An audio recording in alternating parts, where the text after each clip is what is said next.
And we're back here on Fox 59 tonight, talking about the state of journalism in 2025. It certainly has been an interesting last couple of years, particularly with our current president, who has created terms such as fake news and his administration creating terms like alternative facts. And John here, once upon a time, as I said, was one of my professors at Ball State University. And I am curious to know, John, when you teach journalism 101, there are the very basics of journalism that you would teach.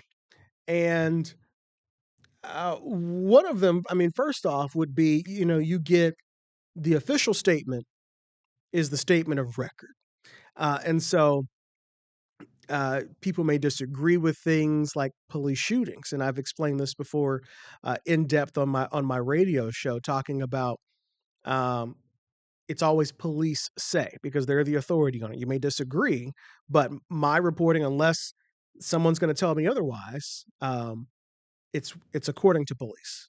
Police say, the mayor says, the White House says, and we lived through COVID, thankfully. We were able to survive, but even that was a time when the president was saying things that were absolutely not true and were easily provable to be correct. In this climate, when you have that, how would you explain that to a student? And because of course we have those conversations in the newsroom. Well, how do we cover this? Do you cover both sides? We've heard the both sidesism discussion, or do you cover the truth? How do you do that?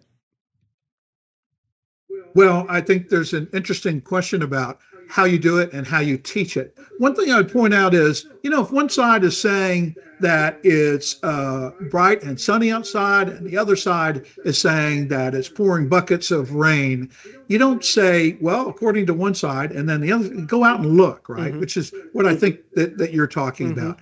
And so, there's a difference between disseminating the news and researching and creating the stuff, which it's much harder, right, to go out on the scene, as you have done, and talk to the people who are right there and saw things happen and, gather it firsthand. It's another level. I mean, we want people to engage with, comment on the news, and that's all good, but you don't really equate those two things. And that's part of the confusion that some people have. I think when they're angry at news coverage, we all, we want our side to win. That's the way we seem to be wired. But what we sometimes forget is that when we stick to the facts and stick to the truth and work with only what we know and can show, then everybody wins. That's really the best way to think of it. And how you get students to think about that. And by the way, I've spent 9 years teaching at Ball State University. I've just been down at Indiana University with their journalism department 5 days last month, and been talking with Butler students where I was in graduate school for a while, and I'm headed to Notre Dame. And these institutions do a marvelous job. And the students it would warm your heart to see the commitment and the energy and the enthusiasm that some of these young journalism students have. And that's what it's going to take, right? It's a difficult business to be in. And, that's why it kind of hurts me sometimes to see the harsh commentary on social media from people who I'm getting the idea they really don't know what the job is actually like, what it's like to go through a complex city budget, combined annual financial report. I covered City Hall for the Indianapolis Star for a while. And, when you see these people covering at the Indiana State House, they're talking about long meetings and trying to get at the truth and find out what's happening. So, what we used to say in public affairs reporting is, there's no Democratic or Republican chuck holes. When your car hits a chuck hole, it's not a Democratic chuck hole or Republican chuck hole. So we need to help people understand, where does our infrastructure funding come from? What's going on with public safety, just to use, local examples. And that resonates with people. And that's the first job of the news folks as they tell the daily story of life in their communities and they advocate for the readers, listeners, and viewers, right?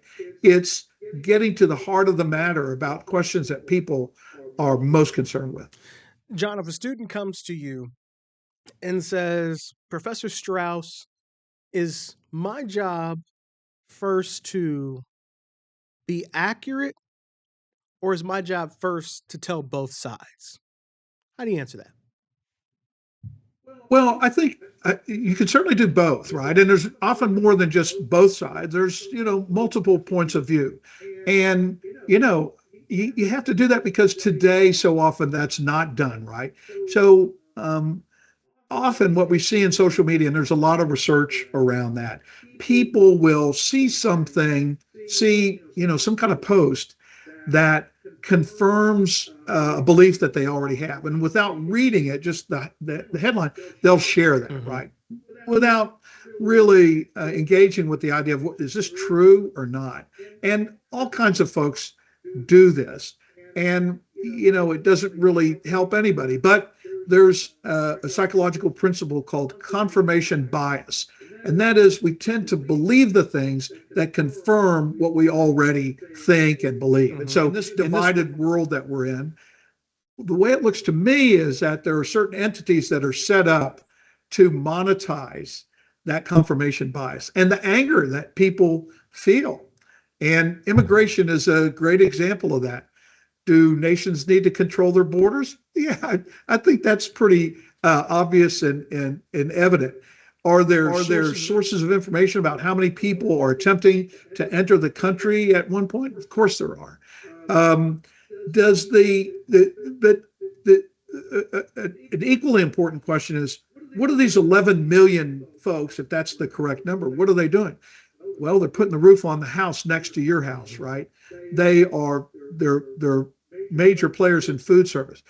And the two major parties in America in Congress came up with a bipartisan, answer to the immigration issue, and it was shot down. And anyone who's familiar with this sequence knows why that was. And that's really unfortunate because a good immigration policy, not to get sidetracked, is one similar to what's practiced in Canada, Australia, and other places where, they have kind of a non emotionally ridden answer to this, bringing in people that can help the nation's strong need for talent. So, it's much more difficult than just saying, we got to stop these open borders. It's and so many of these things are complicated like that. You could say climate change. You could say the need to control pandemics with vaccines. There are all these questions, and if you look at so many of these questions, there is you could make a list of the major topics which have become battlegrounds of virulent, like angry, but often not terribly well informed points of view, right? And we got to step back from that. Without what we know from the research is that you're not going to convince somebody. You're not going to say, "Hey, you're wrong," and here's why, and you change their mind. That doesn't happen. What we have to do is reach a deeper understanding through good, reliable, solid sources of information, and that's what our journalism students are headed out to do. You talked a little bit ago about the reducing number, or I should say the decreasing number of sources of media out there. Newspapers are a far shadow of their oneself. Television is going through its own massive change. Hence, why we're doing a streaming show right now. Whoever thought that this would be a thing? Um, I, for one, am concerned about the future of journalism. I was talking with this offline with somebody who runs a station in this state, and we were talking about the very real threat that um, is being uh, handed out from the FCC right now. With stations are being threatened with, "Hey, we will pull you off the air. We're going to threaten your license." We've seen with 60 Minutes.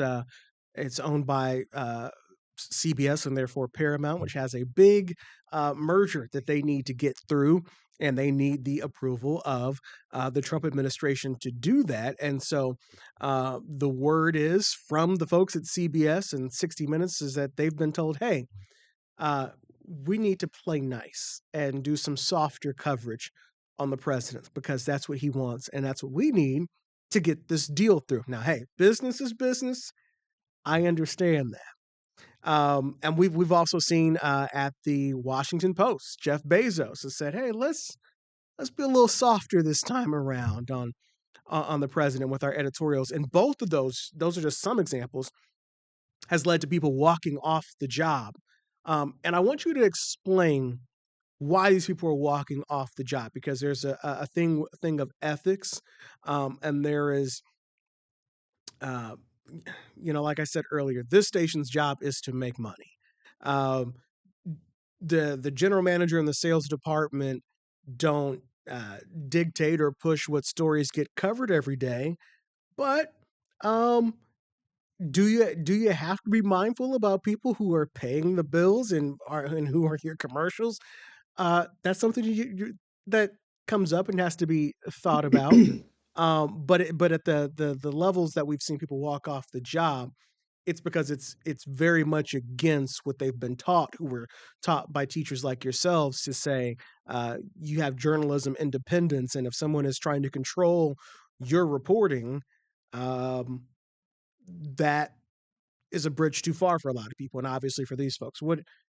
How do you see it?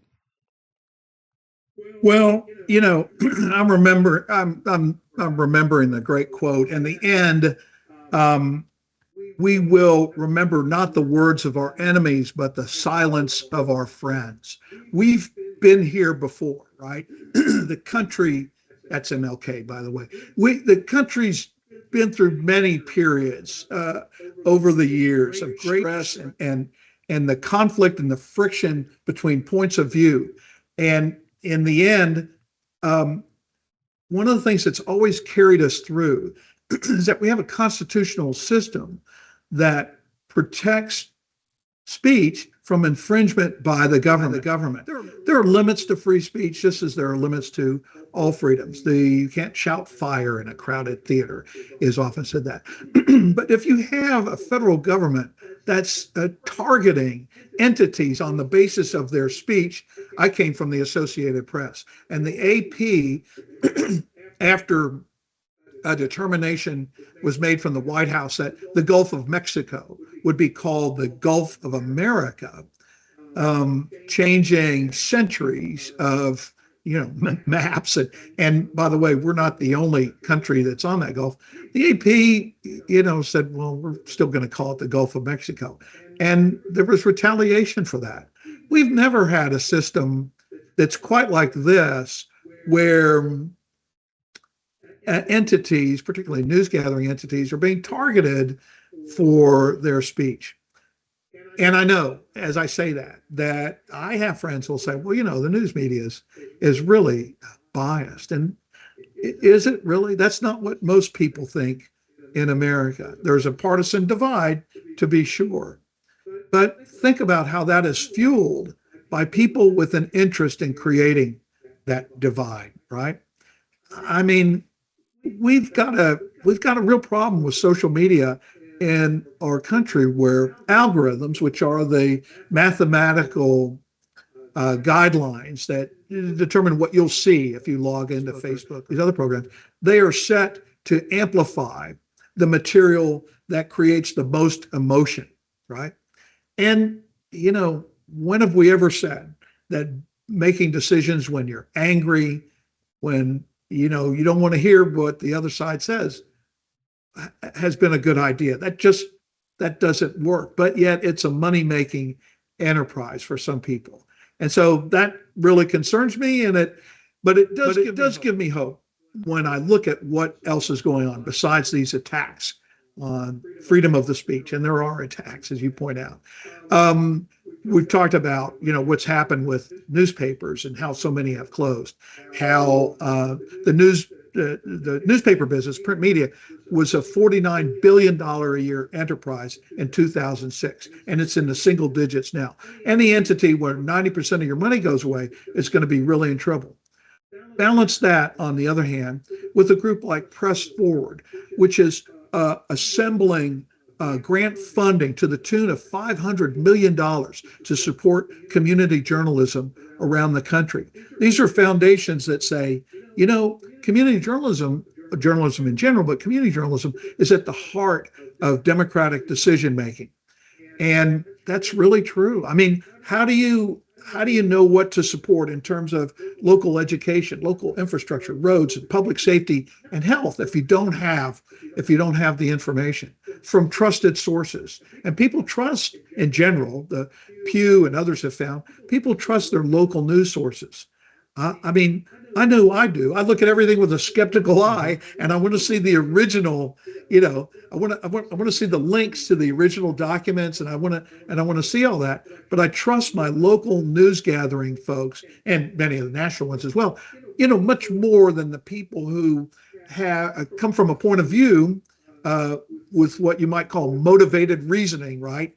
They're making a point of view based upon a motivation of, I want to support this team or that. You've been a reporter, you've been in newsrooms, and so have I. And when we looked around those places where we were, there weren't people saying, "Oh, well, I'm with this party, so I'm going to write the story this way. I'm only going to talk to the." No, they were just out to get the facts. And public safety reporting is an example of that, right? There's an officer involved shooting, right?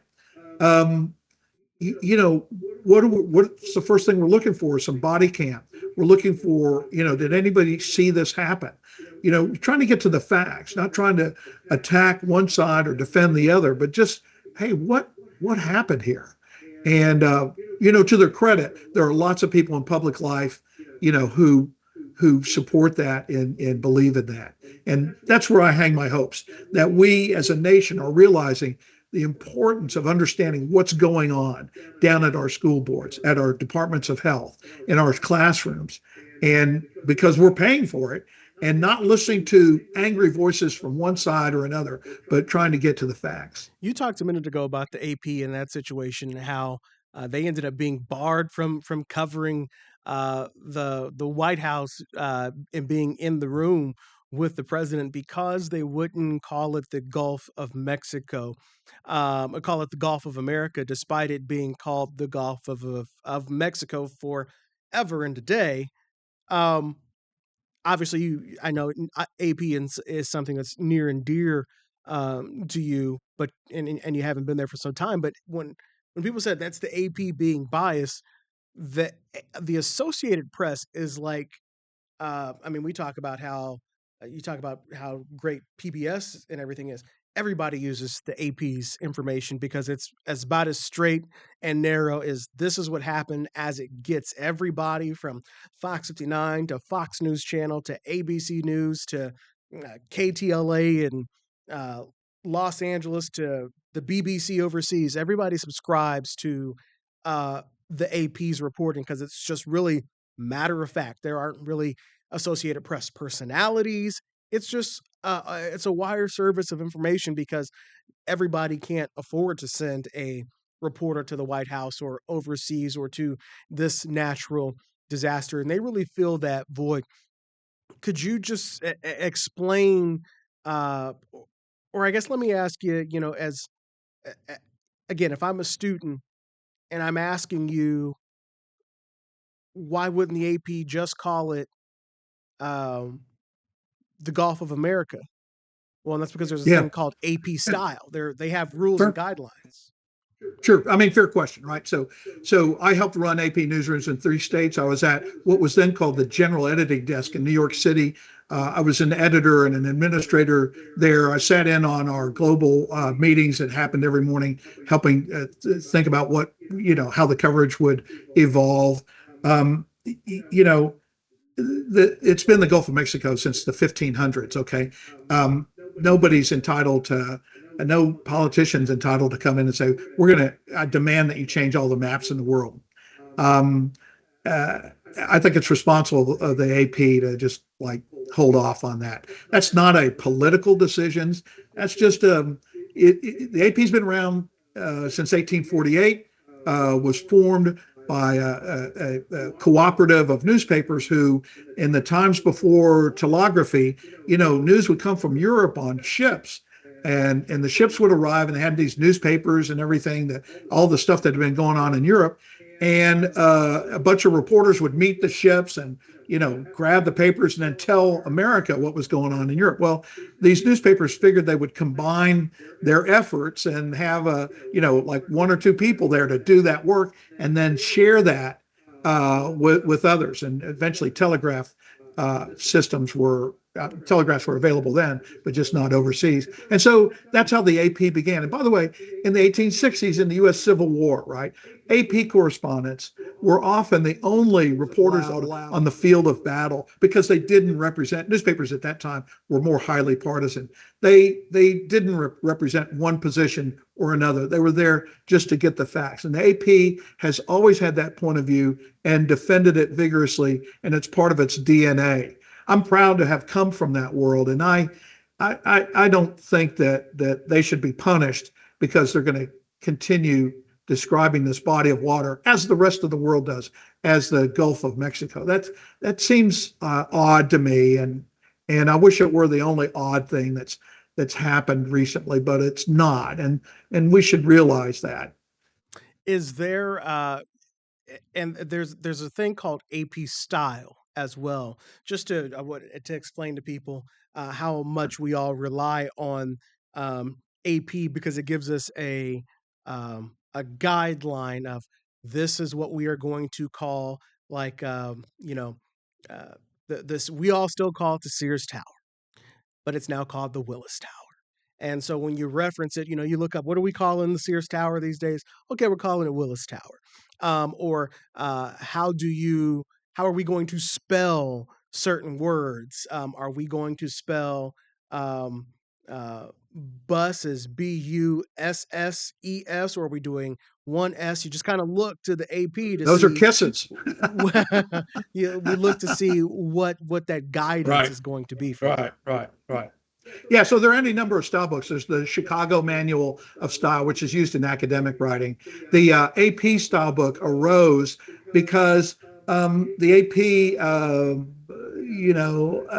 don't know where it stands right now, but at one point had about slightly under 2,000 newspaper members and 6,000 or 7,000 broadcast members just in the U.S. and a large global audience as well. So when you have that many editors handling stuff, you want consistency. When there's a lack of consistency and you're reading it, a lot of people don't think about this, and it's a little how the sausage is made. But how do you spell Muammar Gaddafi's name, right? The former leader of Libya, right? There are these sort of questions that come up in the style book. I've got one here next to me. Is just a manual to help people achieve consistency. By the way, those of us who grew up as editors, when we see an inconsistency or a grammatical error or something like that, it's like a flashing neon sign that attracts our attention because it was our job to scrub those out of the copy. And incidentally, think about this. Think about all the scams that take place today online. What's the one thing that you notice so often, right? And somebody's sending some kind of phishing attempt or something like that. The grammar is horrible. And good use of grammar, careful, clear, and consistent writing is a mark of education, and it's helpful to the reader as well. So that's kind of why we stress that. But the Gulf of Mexico. I mean, so an example would have been in the style book. On second reference, you just say Gulf lowercase. Yeah.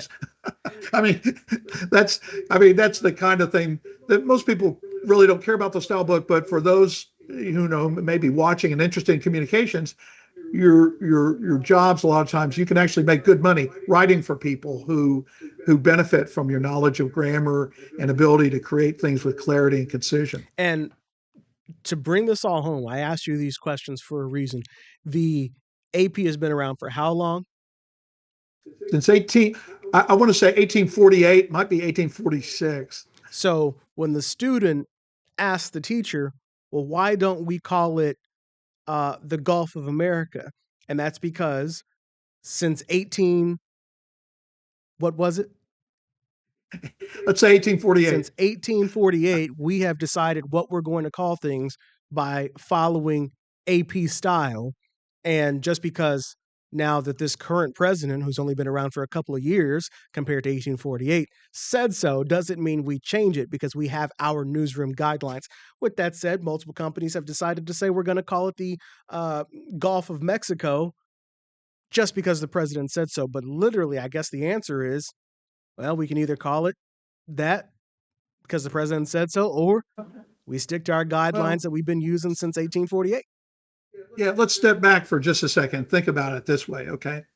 The AP makes, I mean, like the style book is about this thick. Mm-hmm. I mean, and it's a legal manual as well. They make decisions all of the time. This is just another decision. Somebody says this thing, which for 500 years has been the Gulf of Mexico, is going to go by another name. It's not for them to say it. I don't know who names geographic Mm-hmm. entities, but you can't just do that by decree. That's not really, I mean, and the AP, by the way, doesn't exercise any authority other than, This is how we're that going to do it. careful, thoughtful people, have created these guidelines which are very helpful in the world of communication. But think about this, right?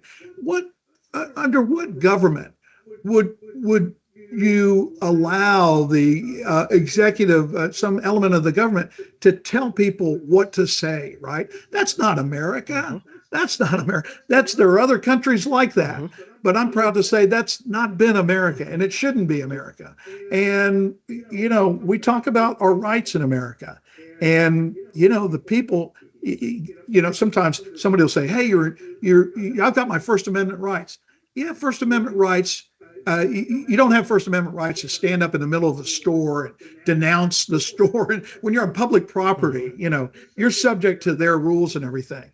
But all of us participate in the ownership and the funding of our nation, right? And we all have rights to speak our mind about the government. And when there comes a time when you can't criticize the government or the government in any way can tell you what to say, you're not in America anymore. You're somewhere else. Mm-hmm. There are lots of other countries where this is happening.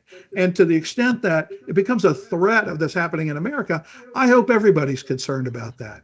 And that I think is the conversation that's literally journalism 101. I think that's the conversation that would happen in the classroom is that uh, we have a constitution that allows a free press. We're supposed to be able to sit here, John, and within reason, just say whatever we want, criticize any elected official, and not have that the FCC come down and say, you know what, let's do an investigation and see what you guys are doing, or maybe we're not going to approve that merger. That's what happens in other countries.